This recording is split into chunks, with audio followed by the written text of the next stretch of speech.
رسالت مآب صلی اللہ علیہ وسلم میں درود پاک کا ہدیہ پیش کریں۔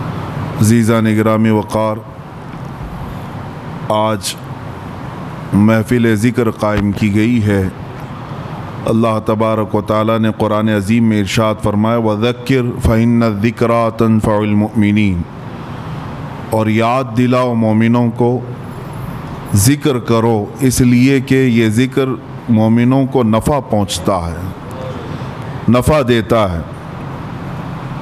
الا بذکر اللہ تطمئن القلوب، آگاہ ہو جاؤ مومنوں کے دل کا سکون اللہ کے ذکر میں ہے۔ ہم جب دنیا میں تھک جاتے ہیں تو سستانے کے لیے، سکون لینے کے لیے اچھی جگہوں کی تلاش کرتے ہیں۔ نبی پاک صلی اللہ تعالیٰ علیہ وسلم مسجد نبوی شریف میں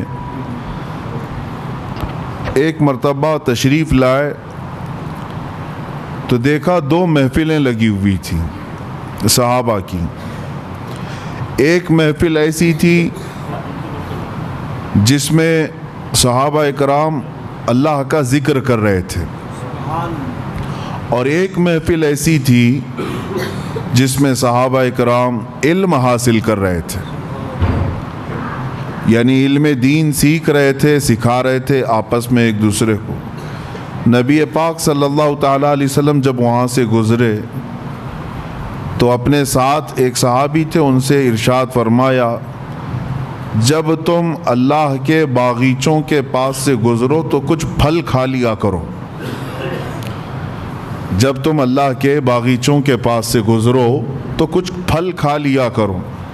صحابہ اکرام نے عرض کیا یا رسول اللہ، اللہ کے باغیچے کیا ہیں اور پھل کیا ہے؟ نبی پاک صلی اللہ علیہ وسلم نے فرمایا مسجد میں لگی ہوئی یہ محفل اللہ کے باغیچے ہیں، اور جو یہاں سے گزرا یا اس میں شرکت کیا گویا کہ اس نے اللہ کے باغیچوں میں سے پھل کھا لیا۔ اللہ کے ذکر کی مجالس صحابہ اکرام رضوان اللہ تعالیٰ علیہ مجمعین سے لے کر آج تک چلی آ رہی ہیں۔ تقریر اپنی جگہ پر، نعت اپنی جگہ پر، لیکن اللہ کے ذکر میں جو اثر ہے وہ کسی چیز میں نہیں۔ اور پورا قرآن کیا ہے؟ پورا قرآن کا ایک نام پتہ ہے آپ کو؟ قرآن مجید بھی آپ کہتے ہیں، قرآن کریم بھی، لیکن خود قرآن میں قرآن کا نام کیا آیا ہے؟ کئی جگہ پر تو اللہ نے قرآن ہی لفظ استعمال یعنی ارشاد فرمایا ہے قرآن، لیکن ایک جگہ اس کا نام الگ آیا ہے، اِنَّا نَحْنُ نَزَّلْنَا الذِّكْرَ، بے شک ہم نے ذکر کو نازل کیا ہے۔ یہاں جو ذکر ہے یہ قرآن کا نام ہے، یعنی پورا قرآن ہی اللہ کا ذکر ہے، اس کو ذکر کے نام سے یاد کیا گیا۔ قرآن پاک کا ایک نام ذکر ہے، وَإِنَّا لَهُ لَحَافِظُونَ، جو قرآن کی حفاظت کے لیے سب سے بڑی آیت ہے۔ اللہ نے جو وعدہ فرمایا ہم نے قرآن کو نازل کیا اور ہم ہی اس کی حفاظت کریں گے، تو یہ جو آیت ہے اس میں قرآن کا نام قرآن نہیں آیا، ذکر آیا ہے، ذکر ہے۔ اور آپ کو میں بتاؤں اس ذکر کا لفظ کتنی جگہ پر قرآن پاک میں آیا، اور قرآن میں ایک بہت ہی اہم تطبیق آپ کو میں بتا دوں، یعنی ریلیشن۔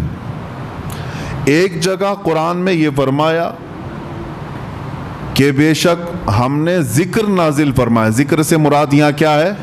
قرآن۔ اور ایک جگہ میں آپ کو بتاتا ہوں، ایک جگہ اللہ تعالیٰ 19ویں پارے کے شروع میں ارشاد فرماتا ہے یا ویلتا لیتنی لم اتخذ فلانا خلیلا لقد اضلنی عن الذکر۔ کچھ لوگ قیامت کے دن چیخ چلا کر کے کہیں گے، یہ پکارتے رہیں گے کاش میں فلاں کی دوستی نہ کیا ہوتا تو اچھا ہوتا، کیونکہ کئی لوگ صرف دوستی کی وجہ سے جہنم میں جا رہے ہوں گے، بری صحبت کی وجہ سے۔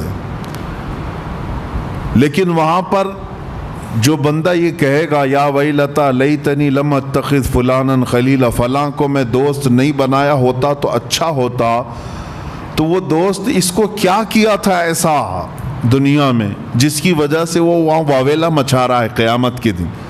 اس کے ساتھ کیا ایسا دھوکہ کیا تھا اس نے، دوست نے کیا کیا تھا؟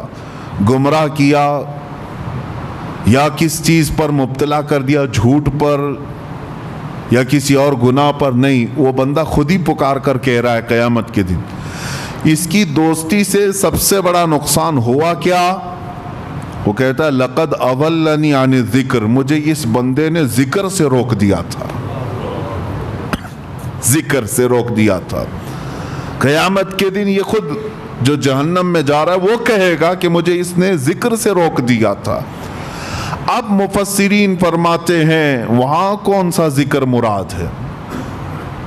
ایک تو قرآن کا نام ذکر ہے، اور ایک جو قیامت کے دن بندہ کہہ رہا ہے مجھے فلاں کی دوستی نے جہنم تک پہنچانے کا راستہ آسان کر دیا، میں اس کی دوستی نہ کرتا تو اچھا ہوتا۔ کیوں؟ اس لیے کہ اس نے مجھے ذکر سے روکا۔ وہ کون سا ذکر ہے؟ مفسرین فرماتے ہیں وہاں ذکر سے مراد محمد الرسول اللہ کی ذات ہے۔ حیرت کی بات نہیں ہے، ایک جگہ پورے قرآن کا نام ذکر ہے اور ایک جگہ میرے آقا کا نام ذکر ہے۔ پتہ یہ چلا کہ قرآن پڑھو تو ذکر الہی ہے، نعت رسول پڑھو تو بھی ذکر الہی۔ اسی کو اعلیٰ حضرت نے کیا فرمایا ہے؟ ذکر خدا جو ان سے جدا چاہو نجدیو، ذکر خدا جو ان سے جدا چاہو نجدیو، واللہ ذکر حق نہیں کنجی سقر کی ہے۔ مطلب کیا ہے؟ سقر جہنم کو کہتے ہیں۔ اگر کوئی یہ کہتا ہے کہ اللہ اللہ اللہ اللہ کہنے کا نام ذکر ہے، اعلیٰ حضرت فرماتے ہیں ذکر حق نہیں۔ اگر تو حضور کو چھوڑ کر کے کرنا چاہے ذکر، یہ ذکر نہیں، کنجی سقر کی ہے، یہ جہنم کی چابی ہے۔ بے ان کے واسطے خدا کچھ عطا کرے، ہاشا، غلط غلط، یہ ہوس بے بصر کی ہے۔ اعلیٰ حضرت فرماتے ہیں حضور کو چھوڑ کر تو اگر ذکر کی بارے میں کہتا ہے۔ الحمدللہ ہماری یہ مجالس اسی بات کی امتیازی شان رکھتی ہے کہ چاہے ہم اللہ کے ذکر کی مجلس سجائیں لیکن نعت رسول سے شروع کرتے ہیں۔ کیوں؟ ذکر کس کا نام ہے؟ ایک تو قرآن کا نام بھی ذکر ہے اور دوسرا رسول اللہ کی ذات کا نام بھی ذکر ہے۔ قرآن میں دونوں جگہ ذکر کا معنی ہے۔ اچھا، اور آپ کو میں بتاؤں، بعض لوگ جن کے پیٹ میں درد ہوتا ہے جب ہم رسول پاک کو نور کہتے ہیں، وہ یہ کہتے ہیں کہ نہیں، نور یہاں پر جو ہے نا اس سے مراد قرآن ہے، نور کا مطلب قرآن ہے۔ وہ یہ کہتے ہیں نور کا مطلب قرآن ہے۔ جیسے اللہ تبارک و تعالیٰ نے قرآن پاک میں ہی ارشاد فرمایا کہ قد جاءکم من اللہ نور و کتاب مبین۔ حیرت کی بات ہے، پڑھے لکھے لوگ اگر گمراہ ہو جائیں تو تعجب تو ہوتا ہی ہے۔ میں آپ کو بتاتا ہوں ایک مثال۔ آپ کو ایک ہی چیز کو میں دو ناموں پہ اگر بولوں تو آپ کہیں گے یہ زبردستی کیوں بول رہے ہیں آپ؟ مطلب اگر آپ سے میں کہوں کہ میں اپنے سر پر عمامہ باندھا ہوں، ایک چیز ہو گئی۔ پھر کہو نہیں میں نے کپڑا باندھا ہے، کیا مطلب ہوا اس کا؟ عمامہ کس چیز کا ہوتا ہے؟ کپڑے کا ہی ہے، الگ الگ چیز ذکر تو نہیں ہوتی۔ لیکن قرآن جب یہ کہہ رہا ہے قد جاءکم من اللہ نور و کتاب مبین، اس آیت میں صاف ہے، اللہ فرماتا ہے بے شک اللہ کی طرف سے تمہارے پاس نور آیا اور روشن کتاب آئی۔ قرآن کا ہی نام اگر نور ہے تو پھر کتاب مبین کا مطلب کیا ہے؟ نور اگر قرآن ہی ہے تو پھر کتاب مبین الگ سے کیوں آیا؟ یہاں تمہیں پتہ یہ سمجھنا ہوگا قرآن کی بلاغت، عربی کی بلاغت، یہاں نور سے مراد میرے مصطفیٰ کی ذات ہے۔ اب میں آپ کو تسلیم کرتے ہوئے یہ بھی بتا دوں کہ ہاں جو لوگ کہتے ہیں کہ قرآن ہی نور ہے، غلط نہیں، ہم بھی تسلیم کرتے ہیں، بعض جگہ قرآن کو بھی نور کہا گیا ہے، اور کیوں نہ ہو، اللہ کا علم ہے، اللہ کی صفت ہے تو نور تو ہے ہی، بلکہ نور علی نور ہے۔ قرآن بھی نور ہے اور رسول اللہ کی ذات بھی نور ہے۔ اب دیکھیے دو چیزوں میں نے آپ کو بتایا، ایک ہی نام چل رہا ہے، قرآن کا نام ذکر بھی ہے اور رسول اللہ کا نام ذکر ہے، قرآن کا نام نور ہے، رسول اللہ کا نام نور ہے۔ اور آگے میں آپ کو بتاتا ہوں، ابھی آپ کے سامنے شاعر پڑھ بھی رہے تھے، بیدم وارسی رحمۃ اللہ تعالی علیہ نے، اس میں یہ بھی فرمایا ہے کہ قرآن یعنی قرآن کتاب جو آئی ہے اس سے پہلے ہی ایک کتاب آئی ہے۔ قرآن اللہ کی کتاب ہے، کتاب آئی ہے لیکن اس سے پہلے ایک کتاب آئی ہے، اس سے مراد تورات زبور انجیل نہیں، رسول اللہ کی ذات ہے۔ یعنی کتاب کا لفظ حدیث میں حضور کی ذات کو بھی کہا گیا ہے اور قرآن کو بھی کہا گیا ہے۔ دونوں یہ جو چل رہے ہیں ریلیشن، اس کے اندر جو تعلق میں آپ کو بتا رہا ہوں توجہ سے، بہت سارے لوگ اس میں گمراہ ہوئے ہیں، اس کے لیے میں آج یہ تعلق بتا رہا ہوں۔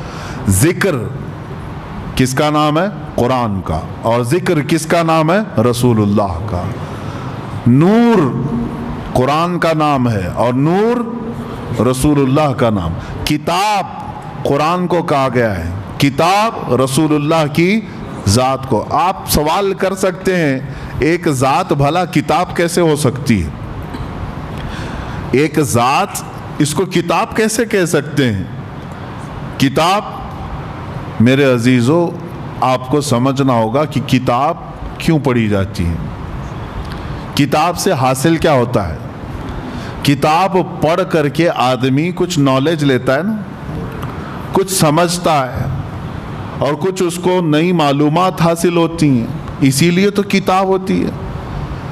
اب کتاب جو پنے والی ہے، پیپر والی ہے، ورق والی ہے، اس سے پڑھ کر کے آپ کو کچھ نالج ملتا ہے، تو مجھے یہ بتائیں وہ صحابہ کس کو دیکھ کر کے اپنی زندگی بدل رہے تھے؟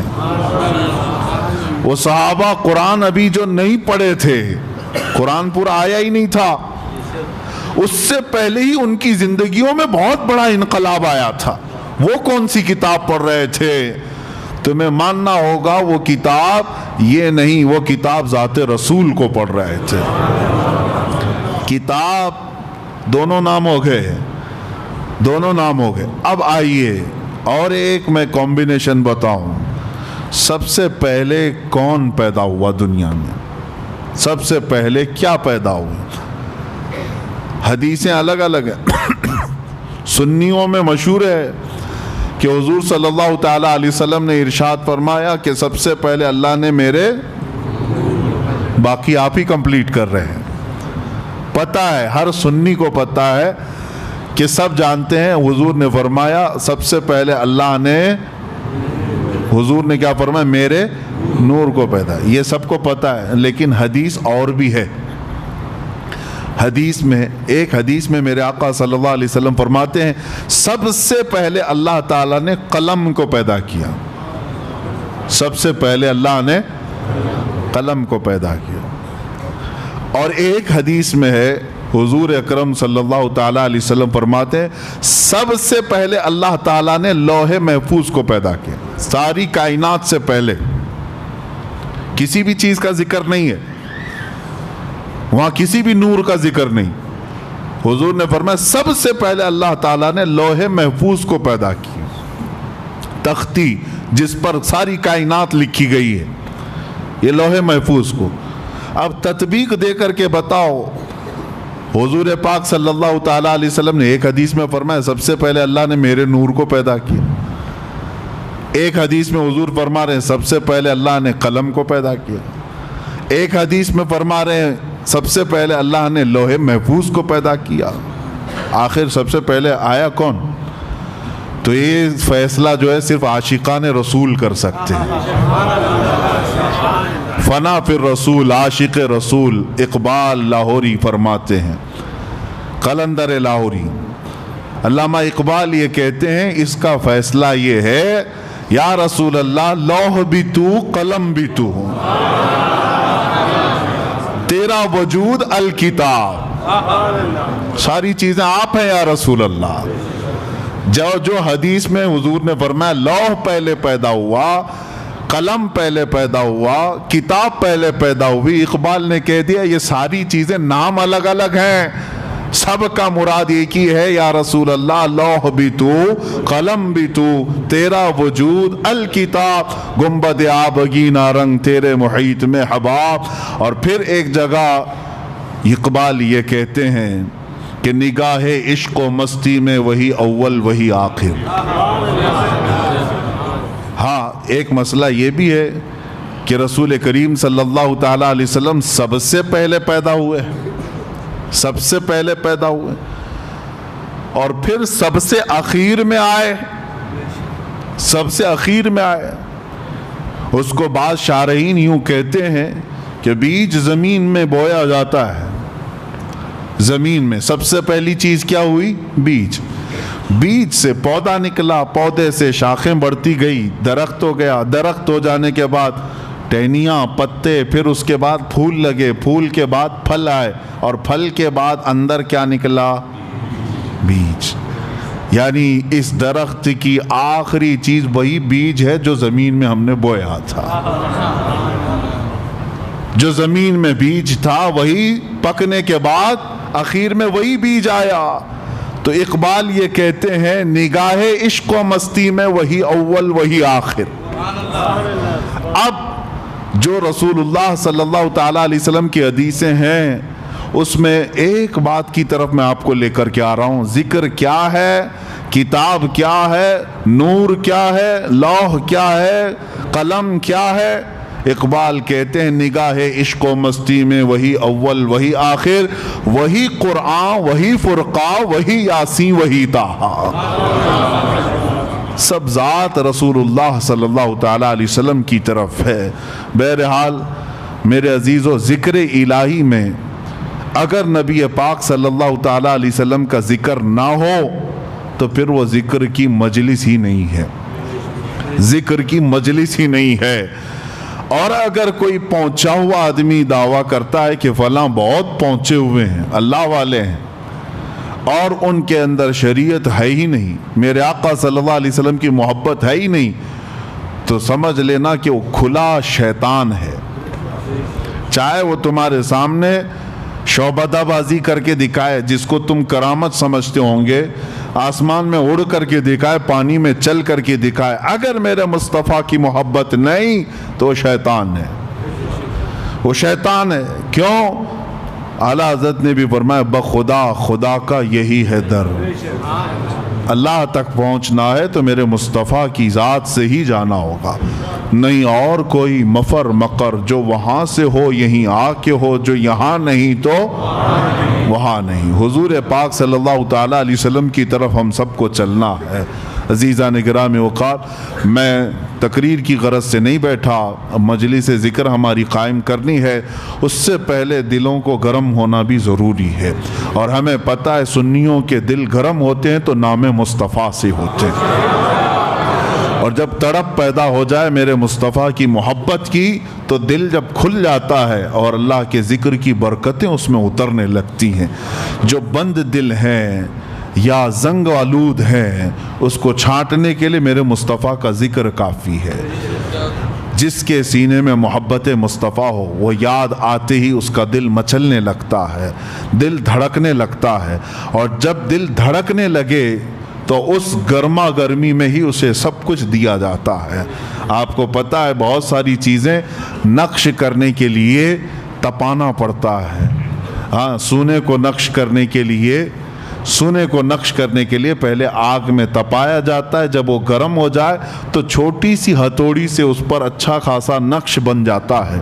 تو ہمیں پہلے اپنے دل کو تپانا ہے عشق مصطفیٰ میں، پھر ذکر الہی کی ضرب لگاؤ اس دل پر، دیکھنا پھر نقش بنتا چلا جائے گا، نقش بنتا چلا جائے گا۔ لیکن جتنے بھی اذکار ہیں، جتنے بھی ذکر آپ کریں گے، بے عشق مصطفیٰ کے کچھ نہیں۔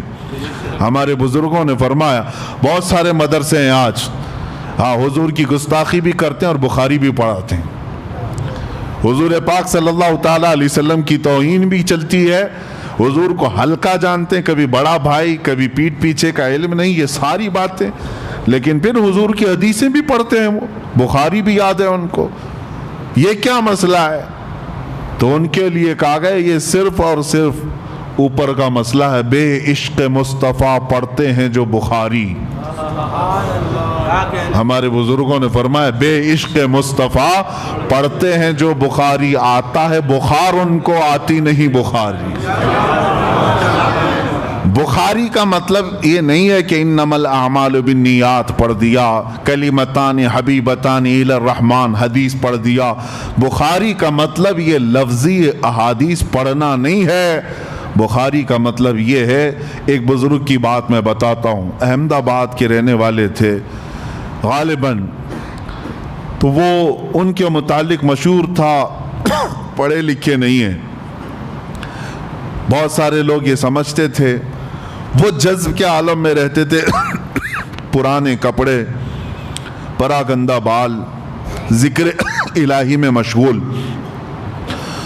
ایسا لگتا تھا کہ یہ عام آدمی ہے، دیہاتی آدمی ہے۔ لیکن کچھ لوگوں کو میں آپ کو یہ بتا دوں، شیخ سعدی رحمۃ اللہ علیہ کی ایک بات نصیحت ہے، ہر بیشہ گما مبر کے خالیس شاید کے پلنگ خفتہ باشد، ہر جنگل کو خالی مت سمجھ لینا، کسی جنگل میں شیر سویا ہوتا ہے، ہر جنگل کو خالی مت سمجھنا۔ یہ شیخ سعدی رحمۃ اللہ علیہ نے فرمایا، ہر انسان کو ایرا غیرا نتھو کھیرا مت سمجھ لینا اس کے ظاہر کو دیکھ کر، ہاں ارادت ہو تو دیکھ ان کو ید بیضا لیے بیٹھے ہیں اپنی آستینوں میں۔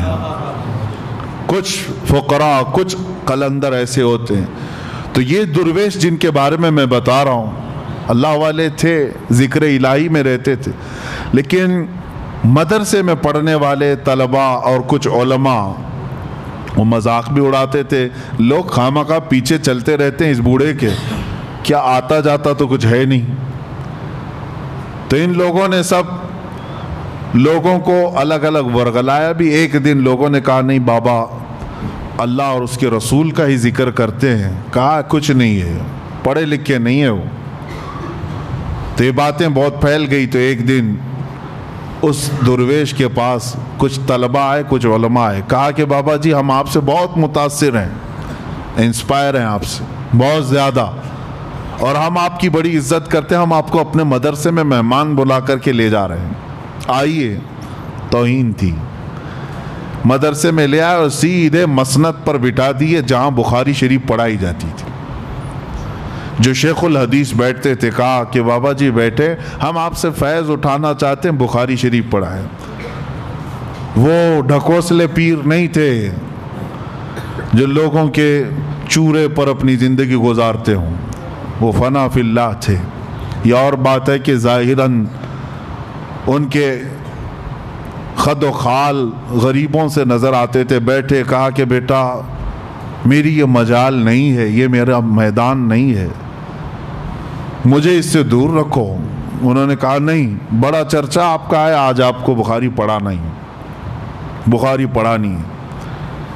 بہت ضد کیا، اصرار کیا، تو انہوں نے بخاری شریف کھول دی۔ سارے طلباء بھی تھے، علماء بھی تھے، بڑے بڑے علماء بیٹھے ہوئے تھے۔ اب اس مرد حق، مرد قلندر نے جو بخاری شریف کو شروع کیا، ان عمر رضی اللہ تعالیٰ عنہ قال قال رسول اللہ صلی اللہ علیہ وسلم انما الاعمال بالنیات، یہاں سے شروع کیا، حدیث پڑھتے رہے پڑھتے رہے پڑھتے رہے۔ بخاری شریف کی حدیثیں ایک جلد، دو جلد، تقریباً کئی ہزار حدیثیں ہیں، جا کر کے آخری حدیث کلمتان حبیبتان الی الرحمن خفیفتان علی اللسان ثقیلتان فی المیزان سبحان اللہ وبحمدہ سبحان اللہ العظیم